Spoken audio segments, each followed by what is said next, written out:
Hello everybody and welcome back to our channel. Of course, I'm Shawnda and I'm the Mike. And finally we are able to bring you our proposal video. So we were supposed to do this a while ago, but we moved and then we went to go see Joseph and then there was just a lot going on. So we really didn't get around to doing this video. It's been busy. It's been really busy, y'all. Yeah. Like, just to keep it real.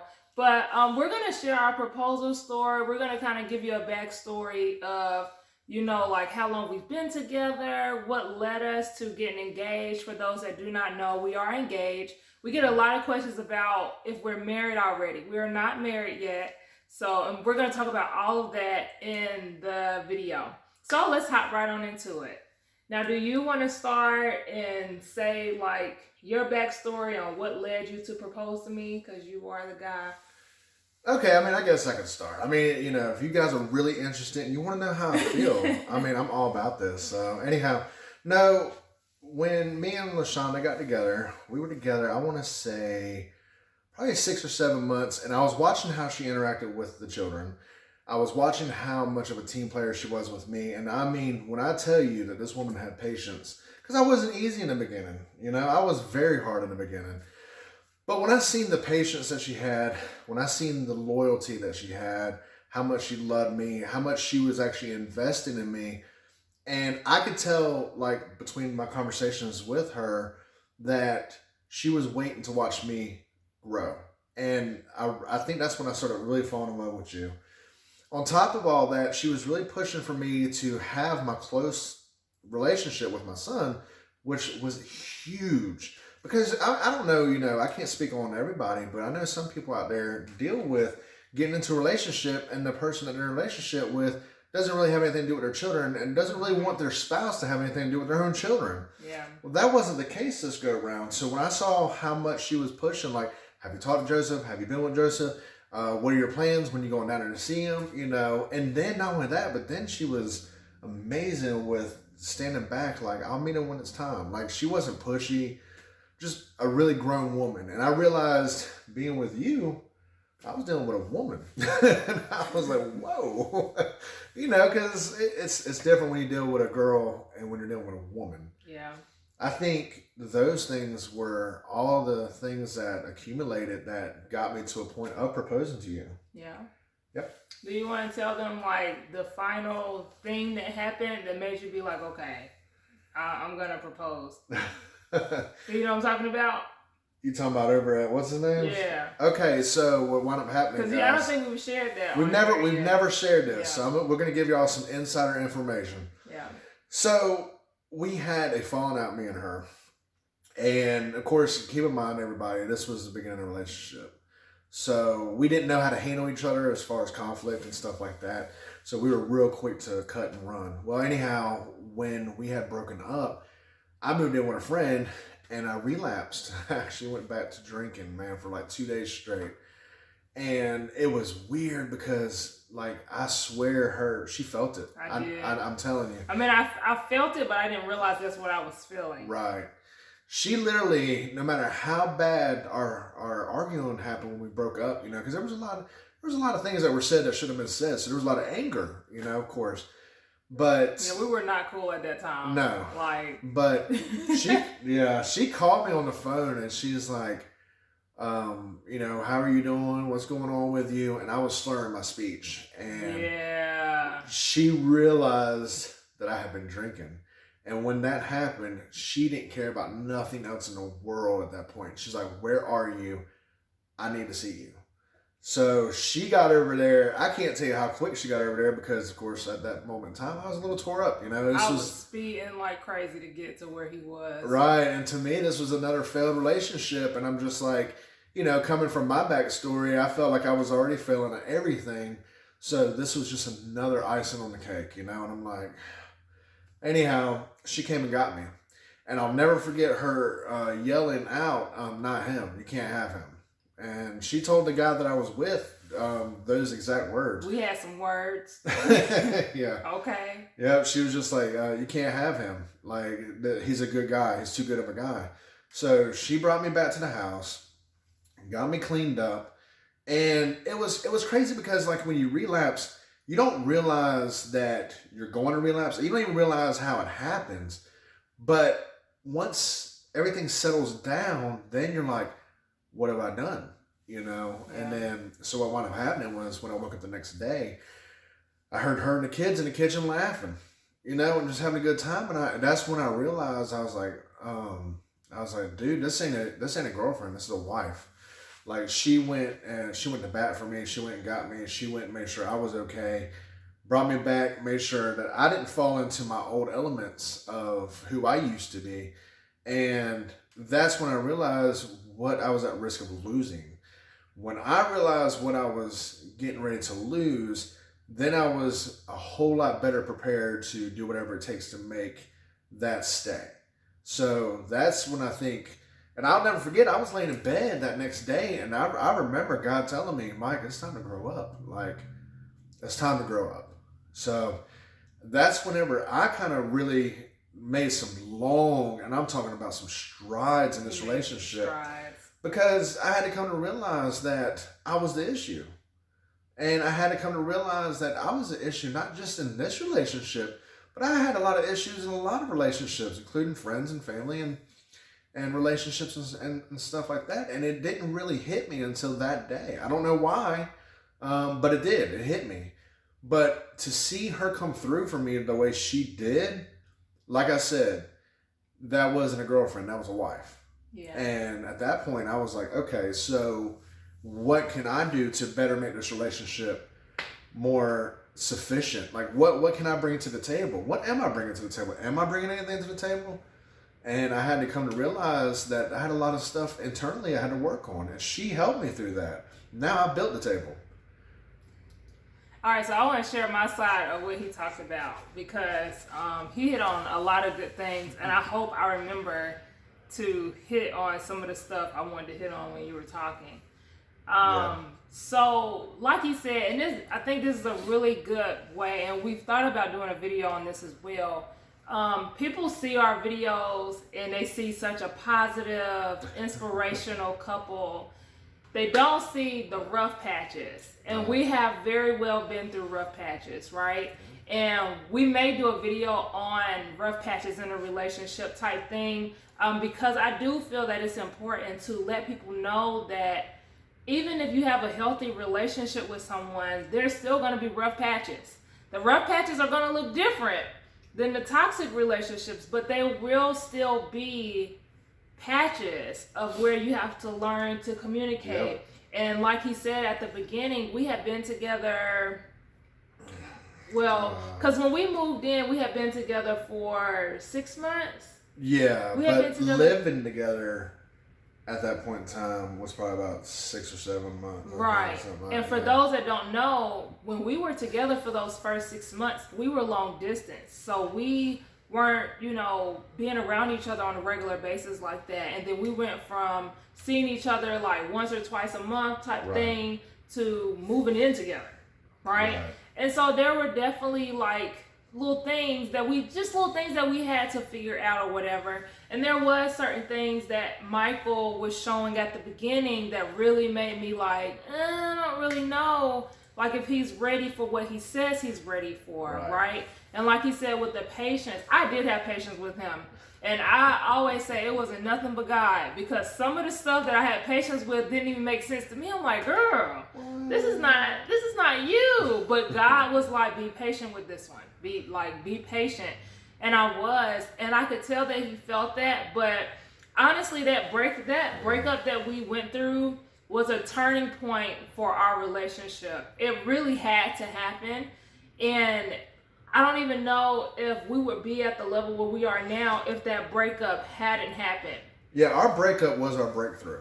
It really was. Honestly, if you want to be realistic about it, it really was. We both had to make the decision if we wanted to recommit to this relationship 100%, because I feel like in a way we thought we were giving 100%, but we still had one foot out because of our previous experiences. Right. And so it was like anything could trigger us to be like, oh, we ain't gotta deal with this. Like, You know, we were just so quick to want to leave. Yeah, we were so quick to fight or flight. Like, yeah. Oh, really? Oh, you think you're this? Okay, cool. I'm out. Yeah. But at the end of the day, you're just gonna end up by yourself because not everybody's perfect. Right. Yeah. And with the relapse situation, so I found out on accident. Right. We hadn't talked for like at least a good 4 or 5 days. It was like 4 or 5 days we didn't talk. And he had moved out of the house, right, temporarily. And he was staying with a friend or a coworker or something like that. Yeah. I didn't really know much about this coworker, but at this time, I didn't really care. I was just like, okay, it is what it is. We got to make arrangements to separate and figure out how this is going to work. And I don't remember what made me call you, but something made me call you. I don't know if it was about rent coming up or something was happening. And I needed to call him to find out like how we were going to do this situation. And as he was talking, first of all, he was very quick to want to get off the phone with me. Like I could barely get out a word. And he's like, okay, well, I'm going to talk to you later. And I'm like, I'm not done. Like we can't get off the phone yet because we ain't finished the situation yet. And then we would talk for like maybe 2 more minutes. He'd be like, all right, well, I'm going to go on and let you go. Like, I'm about to get off the phone. I'm like, no, you're not about to get off the phone. And eventually, as I started letting him talk, because, you know, you start expressing yourself more when you've been drinking. And I noticed he kept repeating himself. And I was like, why is he repeating? He just said that, right? And then that's when I noticed the slur. I thought I was tripping because Michael doesn't even talk about alcohol. He doesn't ever say, dang, I'm craving this, like I need a, you know, like it literally was out of his life. And so I was like, am I tripping? Is he slurring? I couldn't really tell, but the more he kept talking, I'm like, Mike, why are you slurring your words? Like you sound weird. He was quick to want to get out the phone again. And I said, Mike, have you been drinking? And I feel like he lied the first time. He's like, no, I ain't do that. No, But then I realized, I said, Michael, you've been drinking. And he was like, well, I've had like maybe 1 or 2 beers. When I tell you, my heart sunk. Like, my heart sunk instantly when he said he's had 1 or 2, because I instantly knew it was a relapse, right? And I'm the type of person where even if we're not good with each other, like we were broken up and we weren't even really like on good terms at that point. You know, we were not seeing eye to eye on anything at that time. And all of that went out the window because this was my thing. Even if we don't make it, right? Because at this point we weren't together. Even if we don't make it, I refuse to let him see, or I refuse to see him throw himself down the drain because of a failed relationship that we experienced, you know? And I knew he needed a friend or someone to pull him out of that situation more than anything at that point. Because if I didn't make that decision like that, I didn't feel like it was gonna happen. And I didn't know how far it was gonna go if I didn't let that happen. Because for one, he's not from Charlotte, so he was very limited on who he knew in Charlotte. 2, he wasn't really connected with his people in Georgia anymore because Michael be cutting people off, y'all. Michael be cutting people off, right? And I knew if I didn't do it, no one else was going to do it, right? And so he told me where he was. It took some time, but he told me where he was, and I hauled to get him. And I was really furious with the guy because the guy knew he was a recovering alcoholic. I did remember that he knew that he was a recovering alcoholic, and I felt that it was so selfish for him to allow him to even drink, knowing what he had been through and everything he had lost and all this other stuff. So I was furious at him. But at the end of the day, he made the decision, right? So I'm just like, let me just get him out of there. And so when I got there, it was such a for me, it was a scary moment because, you know, with me, I've never dealt with an alcoholic before. So I didn't know if he was going to be aggressive. I didn't know if he was going to be angry. I didn't know what his personality was, you know, when he was drinking. And he just instantly came out and was crying and just gave me a hug. And I took him home. And I told the guy, I said, you know, he's a recovering alcoholic. You shouldn't have let him drink. Like, he's staying here. But that doesn't give you the right to just, you know, let him drink in your house. Like, If he's your friend, you should be like, no, I'm not going to let you do that to yourself, right? So I didn't consider him a friend to Michael because of that. But I took him out of there. I made sure he had everything that was there so he wouldn't have no reason to go back. And we went home. And it was that moment where I had to let Michael make a choice, right? Because I knew at the end of the day, I couldn't like force him to choose his path, right? I wanted to take him out and let him have a clear mind and make his choice, right? So that's why when he said when he woke up in the bed the next day, like I wanted to be downstairs when he woke up to realize like what happened, you know? And in that moment, he made the decision that, because we had a conversation, like, Right. Yeah, do you want to go back there and live your life, or do you want to stay here with us being broken up and you get your shit together, right? And he made the decision to stay there. And I didn't want it to be contingent on us being together, right? Like, I wanted it to be, look, you're not going to stay here and then we just going to get back together and make it work. Like, we're not going to be together, but you can either choose to go your own way and do things your own way, and then it's on you, or you can stay here where you know it's a safe place and get your stuff together. Well, I'm bringing that up because in that process, we ended up getting back together. Well, yeah, and the thing is, like she said, it wasn't contingent on us getting back together. However, keep in mind what I told y'all earlier. I told y'all that's when I realized that I had a wife. See, I didn't know all of that. Yeah, you know? So it was a light bulb moment for me, you know. And to be honest, guys, you know, you can't beat yourself up about, you know, making mistakes. Mistakes, they happen. And I think that's what helps form us into becoming the people that we become. I really do. I think in one of my past videos, I probably said that I was sober for 2 years, but I never did mention the relapse. And, you know, I didn't know we were going to mention it, but I'm kind of glad we did, because it was a turning point. It was a big turning point in our relationship. And not only that, but it was the last turning point I needed to learn how to grow up.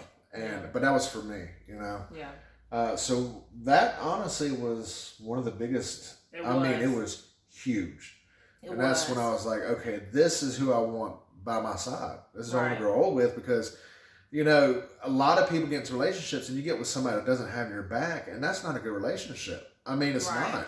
Right. You got to have somebody that doesn't only have your best interests at heart, but even behind your back, they have your best interests. And I knew I had that. And I always remember the picture that I've seen on like social media of like the old man and the old woman sitting on the bench, and it's raining and he has an umbrella and he's mad at the woman, but he's still like giving her the umbrella, right? Even being angry. And I see that in the relationship. Like for me, I feel like we could be mad at each other and still respect and care for each other. You know what I'm saying? And so my love didn't change just because we had broke up for that moment. Like I still would go to bat for him in that moment. And I did, you know, for his best interest, right?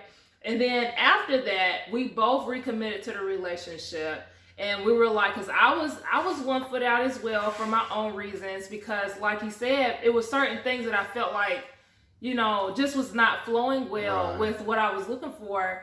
And when he started telling me the things that was clicking for him after I came and picked him up, and he was like, I get it now. Like, I get it. Then I started seeing it.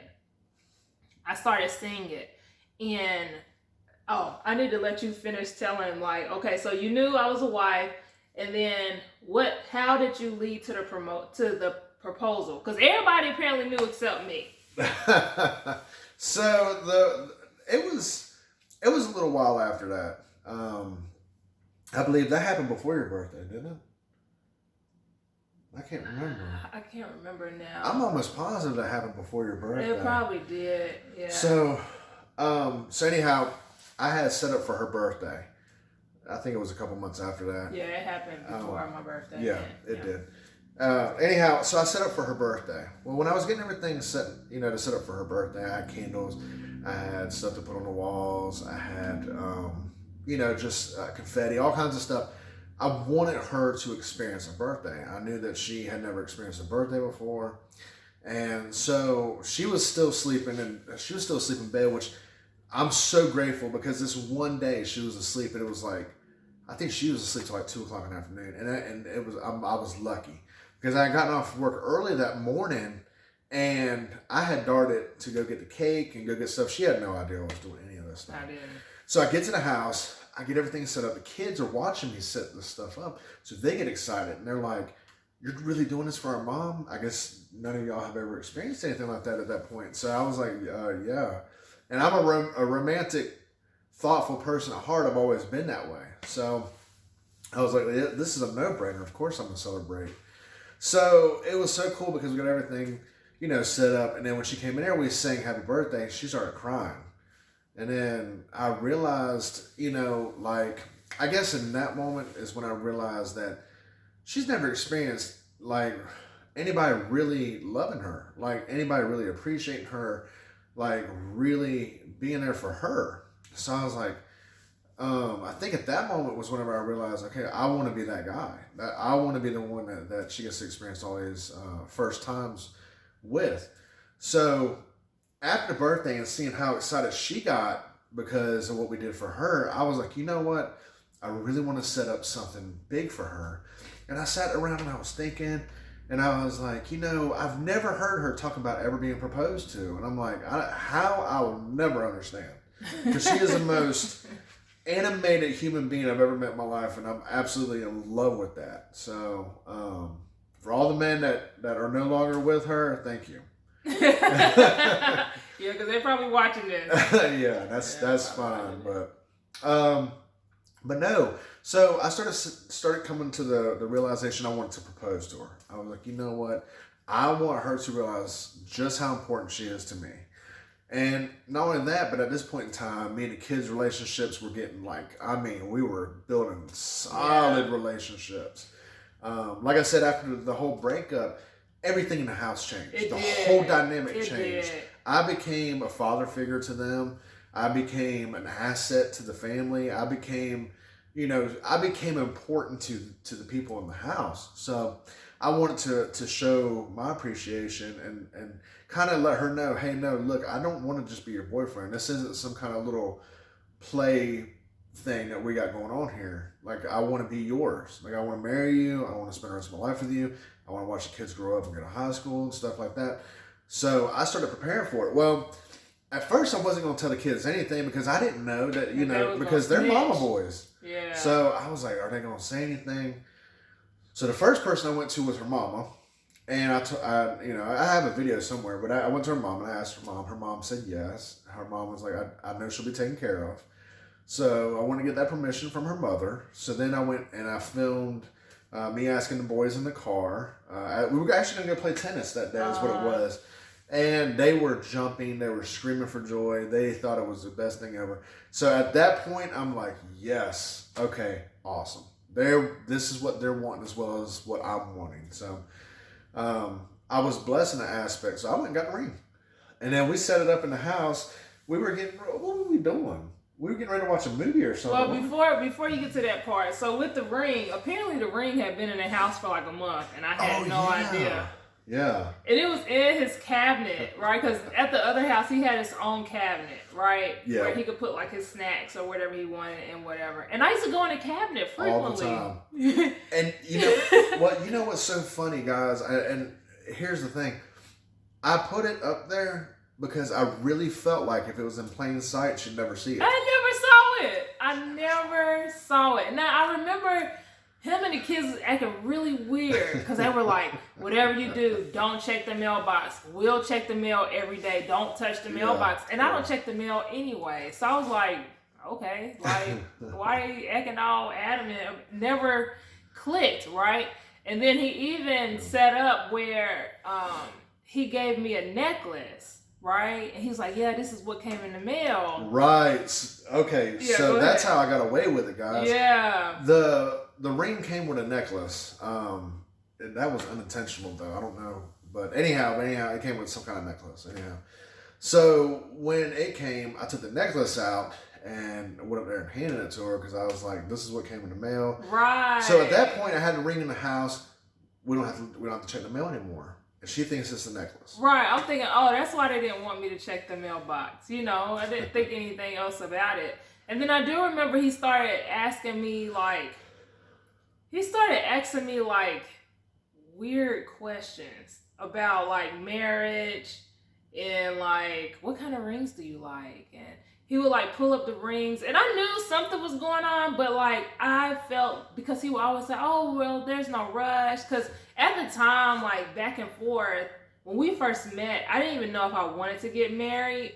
And so he had asked me initially, and I was like, I don't even know if I want to do that yet. And so he would throughout, like here and there, be like, hey, how do you feel about it now? Like da da da da. And so I can't really remember like how those conversations went down, but I remember I was still kind of like up and down about it. One day I'd be like, yeah, I could do it, I could see that. And then another day I'd be like, I don't really know if I want that. And so he just always assured me, like, even if we don't do it, like, I'm still gonna be with you. Like, I want to, you know, I want to create a family with you. I want this to be long term, da da da. So he definitely made me feel comfortable about my standpoint. And I think when he gave me the necklace, it just kind of went out of my head that it, like, I had no, like, I was just like, oh, okay, that was cute, you know, thank you. And they still like kind of acted weird though. Like I don't know how to explain it, but it would be like little conversations that we would have, and they would throw like little weird hints and stuff. And then we went to Kohl's and got like a ring sizing. Oh, so that was the final thing. Yeah. So before I actually could order the ring, and the thing is, I was actually torn between two different rings, right? But before I could actually get the ring, I didn't know her ring size. And of course, nobody's ever proposed to her, so she didn't know. And I don't wear jewelry like that. I've never worn a ring. So we were at Kohl's one day getting me some shirts, and I was like, hey, you know, just for shits and giggles, let's just go over here and see what size our fingers are. Yeah. And so it's still... yeah, I was able to sneak that in It there. still didn't click for me. I'm like, oh, okay, you know, you know, maybe one day, you know, but never clicked. And then tell him like the day that it happened, like everything that was going on. So there I was. Here you go. Go ahead. There I was. The wind blowing in my hair. It was a beautiful Friday or Saturday or Sunday. It was cold as crap. It was cold. It was cold. It was cold, so I wanted to take her out to the boardwalk. Of course, I love the cold. The boardwalk was like a lake with like a walking path around it, and they have like little shops and stuff. Yeah, and it was, and like I said, she hates the cold, so I knew. I tried, guys. I was like, why don't we go walk the boardwalk? With the kids. He was like, yeah, let's take the kids and let's go to the boardwalk. I'm like, baby, it's 20 degrees outside. It's not happening. Like, right. Yeah. I'm about was to like, dang. And I didn't know why he kept pushing the boardwalk all of a sudden. Because we went to Mr. Tokyo and we got sushi. We went out to eat. And then we were on our way back home. And he's like, yeah, we should go get the boys and we should go to the boardwalk. And I'm like, babe, it's cold outside. So at that moment, I was like, okay, I could wait and just set up something big for her. And I wanted to. I'm not going to lie. I really did. I wanted to kind of wait and set up something big for her. But for some reason, that night was just, I don't know. I couldn't. Something in me is like, you cannot wait another day. You just can't. And it's weird because normally I can wait whenever it comes down to stuff like that. But for some reason, I had to let her know how much I loved her. And so when we got back, I took the kids in the kitchen. I think she ran upstairs. We were talking about something though. We were asking. I asked the boys because I had asked Colin first or Amari first. I asked Amari first what made him start feeling comfortable with Michael, or it was something like that. Yeah. It was like what did Michael do or say that like instantly made you be like, okay, I like Michael. Like I could see him being around with us for a while. I can't remember the exact question, but that was pretty much what it was. And I had forgot to ask Colin because every time I would just somehow forget to ask Colin. And then we were just watching TV or something. And I was like, oh yeah, before I forget, Colin, you know, what made you just naturally start getting comfortable with with Michael? Because I ask my kids questions. I like to know how they feel, like what's going on. I ask them certain things privately and I ask them certain things openly. And he was like, I like the fact that we can keep each other's secrets. And I was like, that's what it was. I said, what kind of secrets y'all keeping? That's what it was. And then Colin and Mark was like, what kind of secrets? And Colin was like, you know the secret. And I'm like, what secrets are we talking about? And then that's when Michael all of a sudden was like, boys, let's go back here real quick. Hold on, we need to talk. And I'm like, here they go, acting weird again. Because they used to do like these boy huddles during this process. And I guess it was because of the ring situation. But I had gotten used to them being like, hey, we got to go over here and talk real quick. Got to go talk. And they would never tell me anything. But this time was different. Yeah. Yeah, it was. So I went back there and I asked them in the kitchen, would it be okay if I went ahead and did it? And they were kind of ready. They were like, yeah, it's okay, yeah. So, of course, they went back and sat down beside her. And then I went and got the ring and everything like that. Then all of a sudden it was... He's not telling it right. He's not telling it. It was... They went to the back and they huddled in the kitchen. And then I remember I was on my laptop. I don't remember what I was doing, but I was working on something or looking at a video. I just remember I was on my... Yeah, you ain't telling it right. Yeah, you tell it. Okay, I'm going to tell it. Because you remember better than I And do. so I'm on my laptop on the couch just living my best life. And he's like, hold on, I'm about to show you something. I want to show you something. It's really important, but you got to put your laptop down. And I'm like... Wow, I was being very difficult that day. I realized after the fact, I'm like, why you want me to put my laptop down to watch something on YouTube? Like, I didn't understand, but I did it. I was like, okay. And so he puts this video on, and it's a cute little video of me like dancing and like little clips of me doing little stuff. And Michael does this all the time. Like, he'll make like a little curated video of me doing like random stuff. And so I thought it was just another cute little video. So I'm like, oh, okay. I still don't get why he want me to put the laptop down to see it, but okay. And then my mom popped up on the screen and he was like, yeah, I'm here with your mom. And he was like, I just want to get permission from you if I can marry your daughter. She's like, yes, you can marry my daughter. Oh my God. And I'm like, this is weird. Why would he record a video? Like, this is, it's not clicking. She was definitely having a blonde moment. I'm like, that's weird. Why would he randomly ask my mom to marry me, like, and then put it in the clip? Like, it didn't click on me. And I'm like, okay. And then it popped to the kids in the car with him. And he's like, yeah, I want to ask you boys, is it okay if I marry your mom? And they're like, yeah, oh my God. And I'm like, that's so weird. Like, why would he ask the kids if he could marry me? Because I'm thinking, like, it's not going to happen no time soon, right? I'm like, he don't got a ring. Like, so why is he asking that stuff now? Yeah. And then, I don't even remember how the video ended. But by the time the video was ending, Michael was on one knee in front of me with a ring. At the end of the video, I said, I'm going to propose to you. You just don't know it yet. Oh. That's what it was. Okay. And by the time it got done, I was already on my knee. And I froze. Because he was just like, will you marry me? And I was just like, wait a minute, what? What's happening right now? Yeah. It took a minute for me to realize that he was really proposing to me.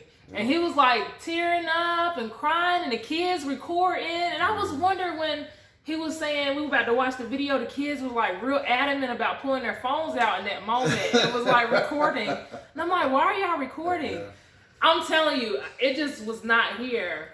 And of course I said yes, right? And then it was like a whole big thing, like, oh my God. But I was in shock. And it's crazy because like I never knew what my proposal would look like in general. Like I had no idea how it would feel. I've done like proposal photos for clients before.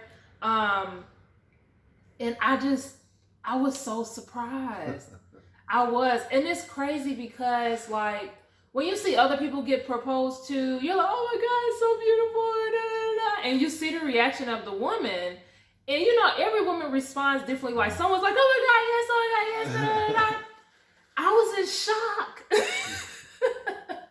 I was in shock. And I thought I would be like boohoo crying and like ecstatic. And I was ecstatic. But I was like, you did really good with like not letting me have no idea. I kind of thought I would be prepared. Like, oh, okay, he's probably about to propose. Like, we're going to this, this place, and he's been like hitting, but he really got me. Like, I had no idea at all. Yeah, and that's why like when we got back to the house, my gut was like, you gotta do it now. Yeah. And maybe if I hadn't have done it right then and there, she would have caught on. You know what I mean? Right. So He did really maybe that good. was the moment that it needed to happen for it to be a surprise like that. Yeah, because I didn't know. And I was like, that's why he wanted us to go to the boardwalk. It was cold, though. It was. But I instantly ran upstairs and, like, called my friends and called my cousin. I was like, oh, my God, girl, I just got proposed to. Yeah, she did. Yeah, and I've been flaunting the ring ever since because, I've never worn a piece of jewelry on my hands, so yeah. And her favorite color is pink, so I got some little pink diamonds in her. I was excited. He did. I don't know if you can see it. You probably can't see it on the screen. Yeah. But he did really good with the ring. I was also nervous, like just in general with proposals. Like, what if they get a ring that I don't like? Because guys. And see, the good thing is one of the things that we forgot to mention was I think it was like a month or so before that we were looking at rings. Yeah. And I was like, what do you like? What do you like? What is this? Do you like this? He did it really good because he didn't ask me all the questions at one time. Like, it wasn't like he would show me the rings and then the next day we went to Kohl's and got like a ring sizing. It was very spaced out. So that's why I didn't think anything of it. I'm like, because Michael, he's very detailed. So when we first met, he had a note thing in his phone of my sizes, my shoe sizes, what kind of wigs I like. Her favorite colors, her favorite foods, snacks, drinks, even down to the kids. He did. And not only that, but I had everybody's birthdays, everything. Right. So I just thought he was just adding to the list, right? I had no idea that he was actually making the moves. But I'm super grateful that he did because it does feel different when you get proposed to when you're actually engaged versus being in just a boyfriend-girlfriend relationship. Because now that we've been engaged, it's almost like you can feel the transition of you becoming one with each other. You really can. Did we leave out anything? No, but I do love you. I love you too. Yeah. The last thing I will say is we have not set a date yet because I know that's gonna be the question. So when are you guys getting married? So here's our thought process on the marriage. Tell me the thought process, baby, on the marriage. Yeah. So we want to make sure that She's about to tell you all the thought process. You want me to tell it? No, go ahead. So we want to make sure that we're in a better financial place before we go spending this money on a wedding for one. And I know some people may disagree with that, but I feel that it is important when you're becoming one to make sure that your finances are together, because both of us need to work on our credit because we got ready to move here. We had a hard reality hit of how important credit is.